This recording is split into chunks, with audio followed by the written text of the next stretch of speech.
The Cannes Film Festival oozes glamour, occupying the top spot in the film world's calendar. But beneath the glitzy parties and posh frocks lies a darker side, the seedy underbelly of the sex trade. A recent Mail Online investigation uncovered the presence of high-end call girls, known as putes de luxes in France, who flock to this annual event to sell their bodies in luxurious hotels. Another form of discreet prostitution thrives on superyachts, serving as temporary floating homes for Hollywood executives, film companies, and millionaire film enthusiasts. Escorts seize the opportunity, charging customers premium rates per hour during the festival, thanks to high demand. They often supplement their earnings with generous tips and gifts, particularly from affluent Middle Eastern clients.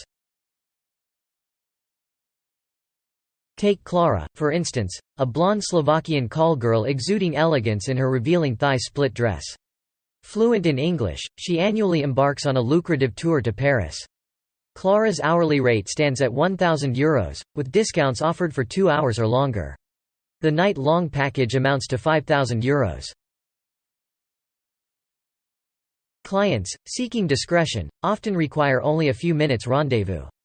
The monetary aspect is rarely an issue for those who can afford lavish accommodations like Le Majestic. Klara's pricing structure remains the same, €1,000 per hour, with discounted rates for extended bookings. Notably, escorts attending the 12-day Cannes Festival have embraced modern payment methods, accepting credit cards. To maintain confidentiality, the transaction details on statements are masked with innocuous descriptions. As an example, Alika, a 25-year-old independent escort from Kazakhstan, now advertises her services on the Eurogirls Escort website. She commands a range of fees, charging €1,000 per hour for outcalls and €5,500 for a 12-hour encounter. Alika conveniently provides her UK mobile number as a contact point.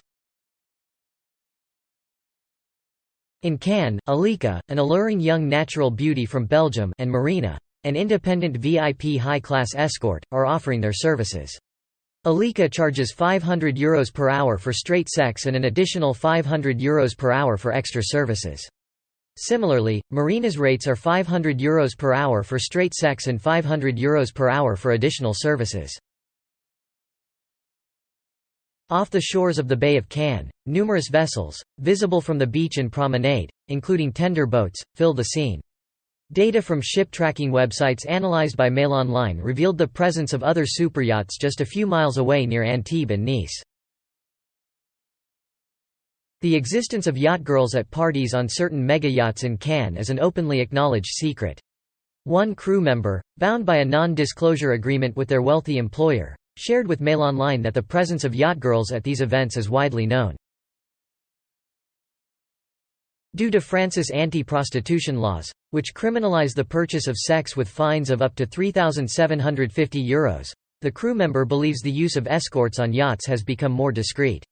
While it remains legal for individuals to sell sexual acts, acting as a pimp or operating a brothel is illegal. The Me Too movement, inspired by the revelations of Harvey Weinstein's sexual abuse, has led to increased discretion in the buying and selling of sex. Furthermore, the sanctions imposed on Russia in response to the conflict in Ukraine have resulted in the disappearance of Russian oligarchs from European waters. In recent years, the term yacht girl has evolved to encompass any woman seen socializing with a wealthy man. In 2007, a prostitution ring supplying 50 women of various nationalities to predominantly Middle Eastern clients during the Cannes Film Festival was exposed by the police. The clients included Mutassim Gaddafi, the playboy son of the late Libyan dictator Muammar Gaddafi. Elie Nahas, the alleged ringleader of the gang and owner of a Beirut model agency, was apprehended during a police raid at the Carlton Hotel. Nahas, one of the main figures identified by the police in the vice ring, along with 7 other members, faced legal consequences after an extensive investigation involving phone wiretaps. Subsequently, he fled from France and was sentenced to 8 years in absentia by a court in Marseille. During the trial, allegations emerged that some women had been deceived and coerced into prostitution after being brought to Cannes under false pretenses. Maintaining his innocence, 58-year-old Nahas has consistently argued that he became a target of prosecutors due to his association with Gaddafi's son. He claimed that he organized a lavish party in Marrakesh back in 2004, where Gaddafi reportedly paid $500,000 to have Enrique Iglesias attend and flew in Carmen Electra for $50,000. It was also reported that Kevin Costner was among the guests. In a 2013 interview with The Hollywood Reporter magazine, Nahas provided insights into the world of escorts in Cannes. He revealed that these beautiful call girls specifically target high-end hotels where affluent Arabs tend to stay.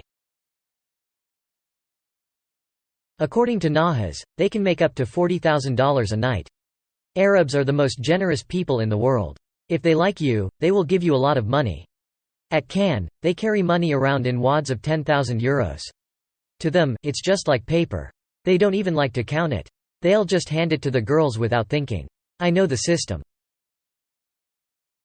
He further explained that the real action begins after 10 p.m., with escorts strategically positioning themselves in hotel lobbies while prospective clients assess their options. Nahas elaborated, it's all done with hand signals. The guys signal their room numbers with their hands, and the girls follow them. Although he denied running a vice ring, Nahas admitted to facilitating the arrival of women in Cannes during the festival.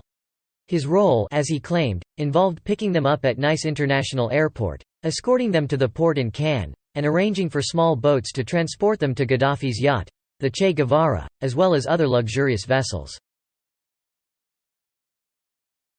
According to Nahas, he distanced himself from any other activities, asserting that he had no knowledge of what transpired among the individuals involved. He claimed, I was not party to anything else. I don't know what took place between any of them. I had no part of it. They may have just been there to talk and have fun. Both Nahas and a group of experienced escorts interviewed by The Hollywood Reporter confirmed that payment was typically received in the form of gifts concealed within envelopes.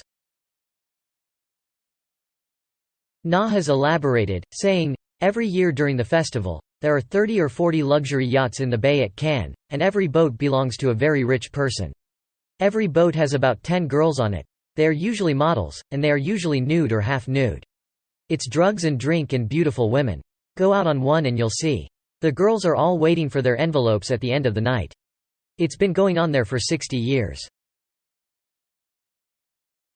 The same article in The Hollywood Reporter featured an interview with a local prostitute in Cannes known as Daisy, who expressed that escorts eagerly anticipate the film festival. She remarked, there's a lot of competition because there are so many girls, but the local ones have an advantage. We know the hotel concierges. Another individual, a seasoned insider in the film industry, shared with the magazine that at times, there was no discernible difference between escorts at the festival and B or C-list Hollywood actresses and models who engage in compensated relationships with affluent older men.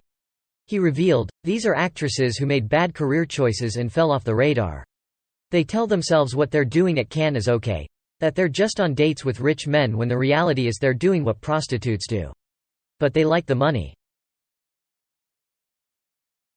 Thank you for listening. If you enjoyed it, don't forget to give it a thumbs up and hit that subscribe button to stay up to date with all my latest content. Thanks again for watching and I'll see you in the next one.